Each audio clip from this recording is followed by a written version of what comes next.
It's good to brew, baby. What is up, YouTube? It's boy Millsy, back in the hometown commander. We're back with another episode of Millsy Brews, the show where I brew version 1.0 deck list of the commander in front of us on my quest to outbrew the magic world. We're continuing in our Lost Caverns of Ixalan content, week 4 with Merfolk, and I told you guys when I introduced this series that I want to do old commanders and new, and I thought, why not try my first shot at actually brewing Chulane? I actually have never brewed Chulane before that I can remember, and I thought, why not do it for Merfolk? This is a commander that gets talked about a lot to bring Merfolk, a more popular deck in Commander Blue and Green, into Bant, adding white.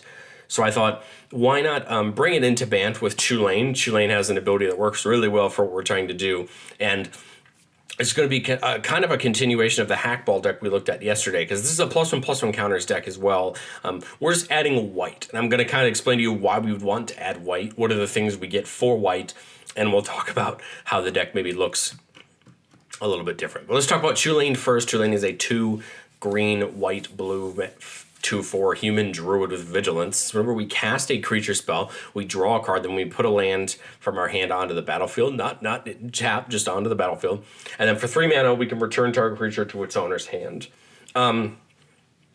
Chulane has, to me, 2 main value into this deck. One, it allows us to play the white, and having the white is going to be really big, and like I said, we'll talk about that in a second. And the second is allowing us to draw cards when we cast creatures, so it's kind of a copy of Guardian Project for us, and then we're allowed to put lands from our hand on the battlefield, basically ramping, and that's going to be helpful as well, because again, the more mana we have, the more creatures we can play, and the more we can push forward in our game plan. Now in this deck, Hackball is not the only creature that's going to be putting +1/+1 counters on our creatures. We have a lot of other ways, and I'll show you that in a second. But hey, more creatures on the battlefield means more +1/+1 counters, more potential decimation for our opponents as we get in towards winning the game. Okay, so we talked about this being a +1/+1 counters deck. I want to talk about the main Merfolk that are kind of the important ones, the ones we want to be looking for. The first is Hawkball of the Surging Soul. This is the deck we looked at yesterday. A 4-mana Merfolk Scout 3/3 that says beginning of combat on our turn, each Merfolk we control explores. So we look at the top card. If it's a land, we give it into our hand. If it's not a land, that creature gets a +1/+1 counter, and then we can either put it back on top or put it into our graveyard. And whenever it attacks, we can put a land from our hand on the battlefield. If we don't, we draw a card. Hackball is going to start spreading counters, hopefully on all of our creatures as quickly as as soon as the turn it comes down, and paying off all of our other +1/+1 counter synergies we're going to talk about going forward. Kamena, Tyrant of Araska, our other popular Merfolk commander, is a interesting creature because it untap Merfolk we control 2 different things. For the first one, we tap for just tapping 1, it becomes unblockable. For tapping 3 untap Merfolk we control, we draw a card, and 5 untap Merfolk puts a counter on each Merfolk we control. That's going to be the important ability that we want for the purpose of this deck in getting +1/+1 counters on all of our Merfolk and building our board that way. We're playing a new card now that we have white in Vidalian Wave Knight from the March of the Machine commander deck, so in the Knight precon. It says whenever you draw a card, put a +1/+1 counter on each other Merfolk or Knight you control. Well, Chulane draws us cards when we play creatures, so we can get Wave Knight down. We're going to be putting +1/+1 counters all over the place. Vidalian Wave Knight is well worth the 4 mana, not only because it's not a bad body at a 3/3, but again, that ability is just going to start massively giving out +1/+1 counters. And then Zagana, Utopian Speaker. Each creature we control, the +1/+1 counter on it has trample. And this is going to allow us to start hopefully just beating the bricks off of our opponents in combat as we deal with that. And then the 5th is Herald of the Secret Streams. Creatures we control, the +1/+1 counters on them can't be blocked. That's one of our win conditions, but it is a very important Merfolk. We want to make sure we always try to have a way to find it. Okay, so there's our key Merfolk, the ones we're really looking for. And I'll ask the question, why add white? If we just talked about Hackball yesterday, a blue-green deck that seems to do this very well, why do we want to add white? What does white give us that we couldn't just get in that blue-green? Well, we talked about the first one, Vidalian Wave Knight, being a card that allows us to put +1/+1 counters on all of our creatures. We're trying out Invasion of Gobakhan. When it comes in, we look at our opponent's hand. Target opponent's hand, we can exile a non-land card from it for as long as it remains exiled. It costs 2 more to cast. But on the back side, it says, beginning of your end step, we put a +1/+1 counter on each creature that attacked this turn, and we can sack it to give all of our creatures hexproof and destructible on a turn. This is such a good card. It only has 3 defense on the siege is that could be very hard to flip it over. And once it gets flipped over, it's going to be protection for our cards. We have Stony Brook Schoolmaster. Whenever it becomes tap, we put a 1/1 blue Merfolk token into play. This is cool because whenever it attacks or we use it for any other thing, we're just going to start getting some 1/1 Merfolk tokens that hopefully can then get buffed by all these +1/+1 counters and become bigger and bigger. Supreme Verdict for a board wipe, can't be countered and destroy all creatures. This could be a good way for us to wipe the board, although we are going to put that in conjunction with Wave Goodbye and Raise the Palisade, which can hopefully be 1 mana board wipes or ways for us to help end the game. Raise the Palisade says choose a creature type, return all creatures that aren't that type to their owner's hands. Obviously, we pick Merfolk and try to bounce every other creature back to their hands. And then Wave Goodbye, return each creature without a +1/+1 counter on it to their owner's hands. So hopefully this can kind of pair with these guys as these board wipes that are going to help us pull our opponent's things out of the way as we move forward.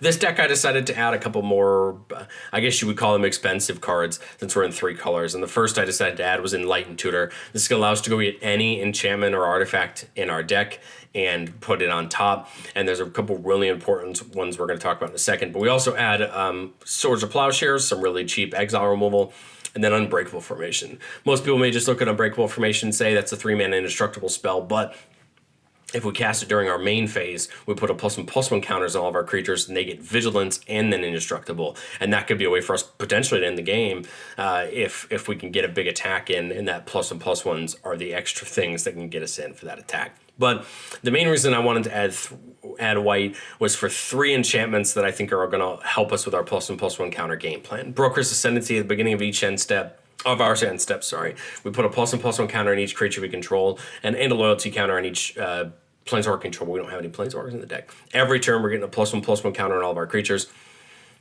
Felidar Retreat, whenever a land comes in, we choose one, we can make a cat token or put a +1/+1 counter on each creature we control, and they gain Vigilance. Felidar Retreat's pretty cool because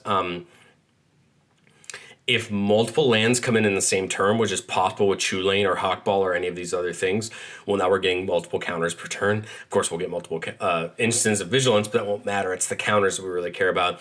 And then Virtue of Loyalty at the beginning of your end step, put a counter on each creature we control and untap them. Again, these are enchantments that are putting counters on our creatures, but are also two of them effectively untapping them and getting them able to block as well as attack. And I think that's important because that's how we're going to help end the game. So let's talk about the ways that we're going to try to end the game. Obviously, besides our one-sided board wipes that maybe will be able to help us push through for damage. Well, first off, we have things like that, just like that Zagana we talked about. Garruk's Uprising gives all of our creatures trample. It's going to help us push through for damage, especially, of course, without it, then people could try to chump block our creatures and stop our damage, especially once we start stacking our creatures with a bunch of counters. Simic Ascendancy says whenever we put one or more +1/+1 counters on a creature, we put that many growth counters on it at the start of our turn. If it has 20 or more growth counters, we win the game. This is a way to just, over the course of the game, no matter if we have any important Merfolk out, as long as we're putting counters on all of our creatures with one of these enchantments, we're eventually going to make Ascendancy worth it and help us end the game that way. But we also have a couple ways to just buff our creatures. Coat of Arms says each creature gets +1/+1 for each other creature on the battlefield that shares at least a creature type with it.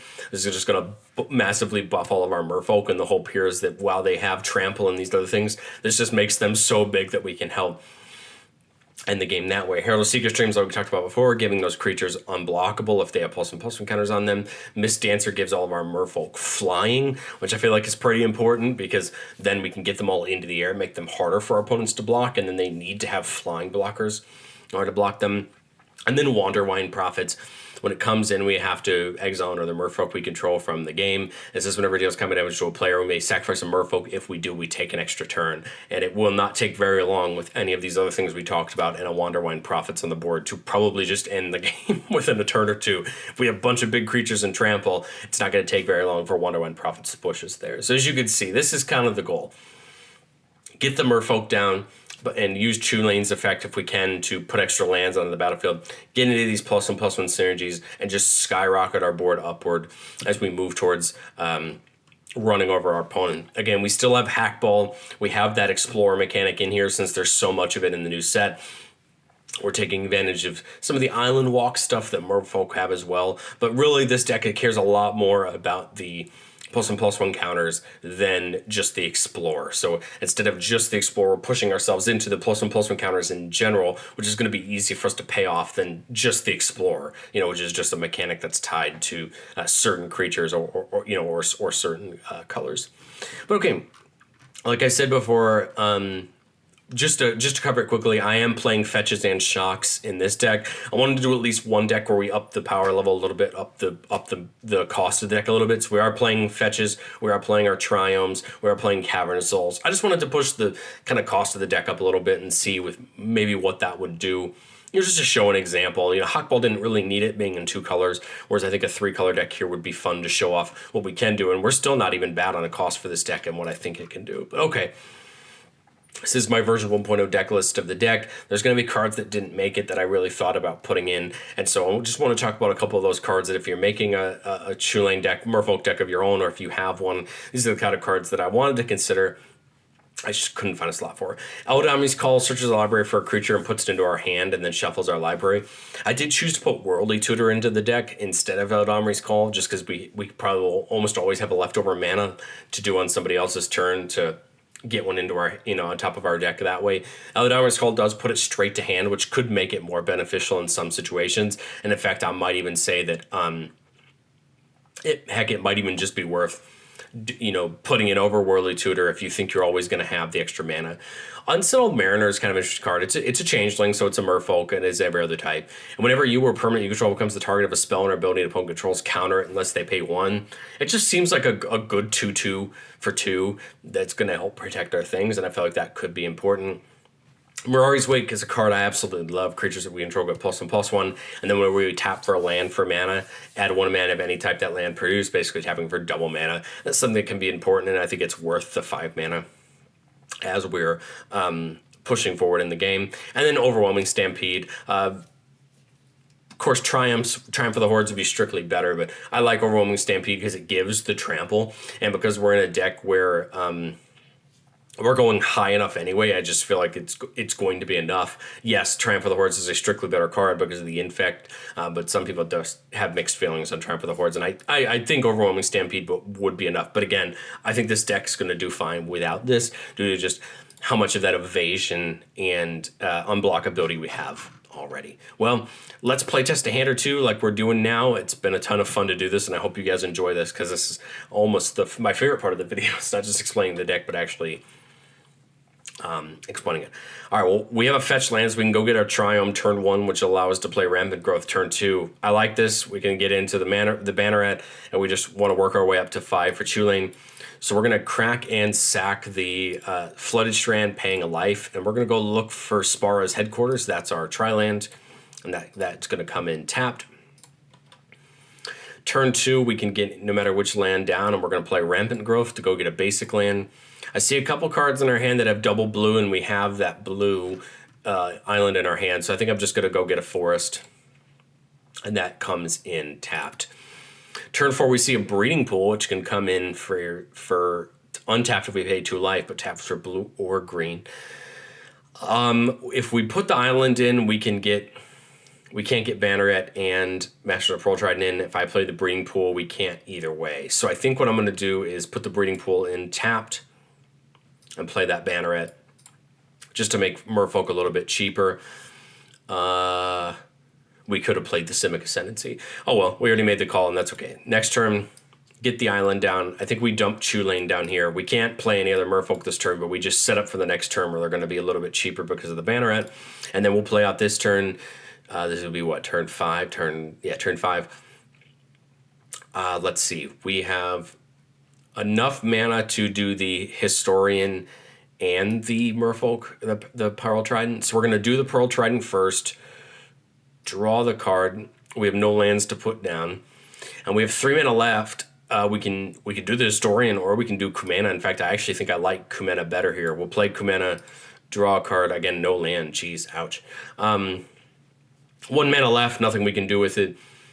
We could choose to take the attack here with Chulane or the Banneret, but I don't think we need to. I think we're okay to just pass the turn here and have it come back. We see the Flooded Groves. Now we're up to 6 mana.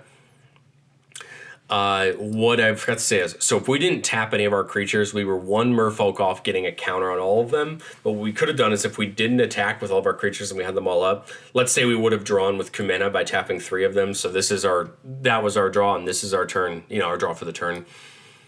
Let's put the Flooded Grove down. We have 6 mana.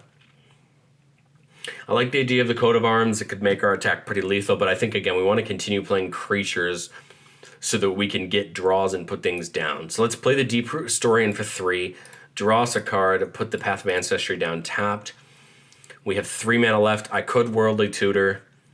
I think what I would do here is play the Simic Ascendancy and let's Worldly Tutor. And I would say let's go get, I don't know, something like Hackball so we can just start growing the board quickly and start pushing towards our next hopefully part of the game where we can start hitting for good damage. We have the Island Walk with Master of the Pearl Trident. If we have the right opponents, maybe we can start just hitting the right opponents in the meantime till we grow our board to a particular board state. Jeez, I cannot. Well, let's think about this. So I could go get Hackball. I'm kind of thinking about getting Forerunner, and the only reason I'm thinking about getting Forerunner is what I could do is play the Forerunner first and then go get Hackball and play Hackball and get 2 triggers of Chulane. So I think that's what I would do this turn. Play the Forerunner. We draw a card, no land to put in tapped. We go get Hackball if I can find it quickly. I hate it sometimes looking at this list. It's so hard to look for. There we go. And we get Hackball to our hand with the Forerunner. Then we play Hackball, get another trigger of this, again, no land. And now we move into that. Will put a counter on Forerunner, will put a counter on the Ascendancy. Now we go into combat. Hackball is going to go off.